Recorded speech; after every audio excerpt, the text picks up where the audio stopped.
Good morning. I'm Maureen Kyle with your 3 News Now update. And if you have been scrolling through Facebook or Instagram before landing here, you know there is a lot going on. So let's get you up to speed on the biggest stories.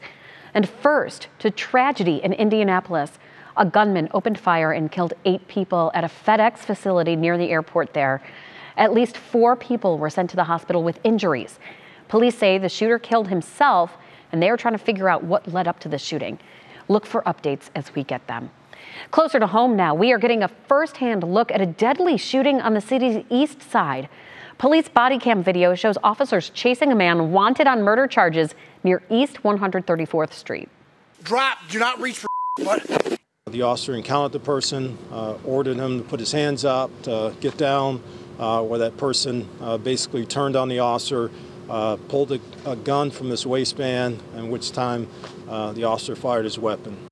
You can see there is a weapon in the suspect's hand. Other officers quickly came over to give first aid, but the man died on the scene.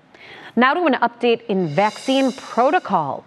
The CEO of Pfizer is saying that those who got that vaccine may need a 3rd dose. Although it's not clear exactly when that booster dose would be needed, it's estimated to be about 12 months, making doctors believe that the COVID vaccine could be like an annual flu shot. As for boosters, scientists still don't know if you need to get the same brand next year that you got the first time. They're working on that.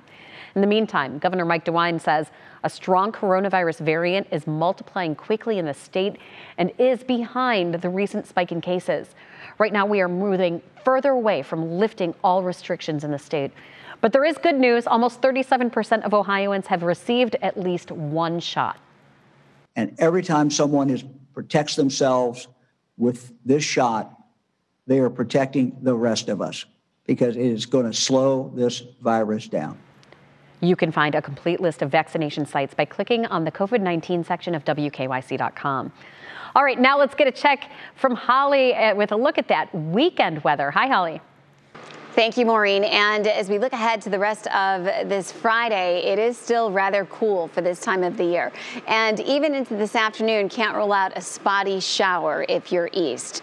But as we get closer to dinner time and maybe you're heading to dinner or something like that, it will be dry, and fingers crossed for at least gradual clearing as we head into tonight.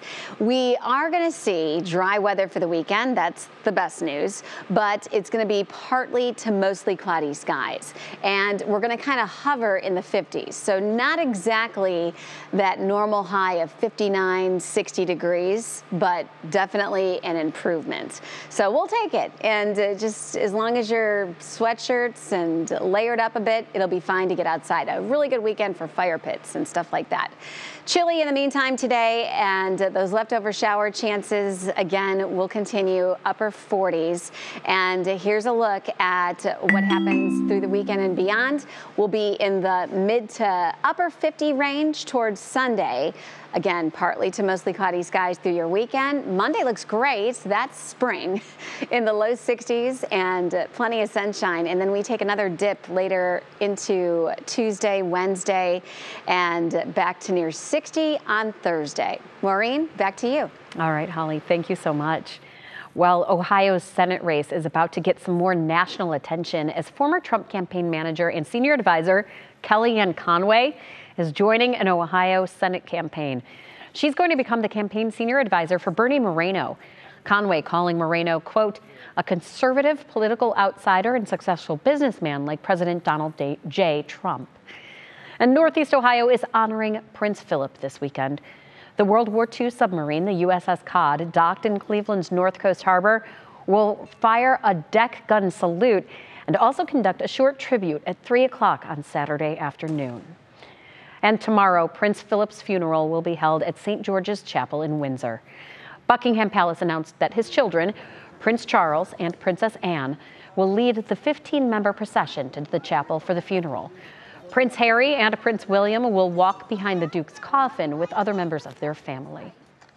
Prince Harry and Prince William spent a lot of time with Prince Philip. They had a lot of outdoor pursuits in common. He loved them, and he was a very good and loving grandfather. Prince Philip's funeral will be broadcast live around the world tomorrow. And NBC will provide special live coverage starting at 9:30 right here on WKYC. Well, that is a complete roundup of the top stories. Thanks for watching this 3 News Now update. Our digital team will continue to bring you stories making headlines around Northeast Ohio and the world.